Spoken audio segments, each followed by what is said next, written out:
कैसे जानें कि आपके उम्मीदवार का कोई आपराधिक रिकॉर्ड है? चुनाव आयोग ने बताया तरीका। राष्ट्र चंडिका न्यूज, नई दिल्ली। मुख्य चुनाव आयुक्त राजीव कुमार ने शनिवार को कहा कि राजनीतिक दलों को आपराधिक पृष्ठभूमि वाले उम्मीदवारों के चयन का औचित्य बताना होगा।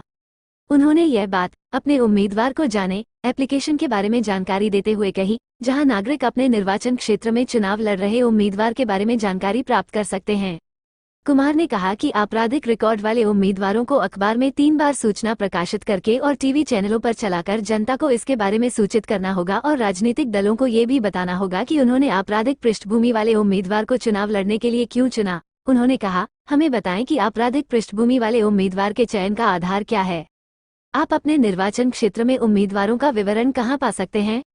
मुख्य चुनाव आयुक्त ने कहा कि एक मतदाता ये जान सकता है कि आपके निर्वाचन क्षेत्र में किस तरह का उम्मीदवार चुनाव लड़ रहा है।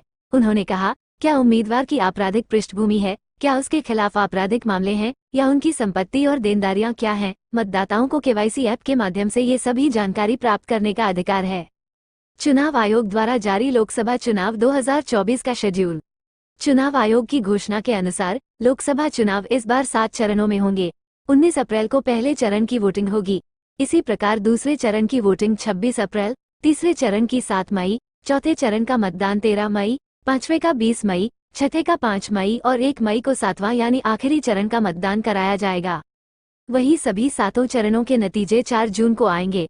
आम चुनाव के साथ ही 4 राज्यों आंध्र प्रदेश, ओडिशा, सिक्किम और अरुणाचल प्रदेश में भी विधानसभा चुनाव कराए जाएंगे, जबकि इसी दौरान 26 विधानसभा सीटों में उपचुनाव भी कराए जाएंगे। राष्ट्र चंडिका न्यूज।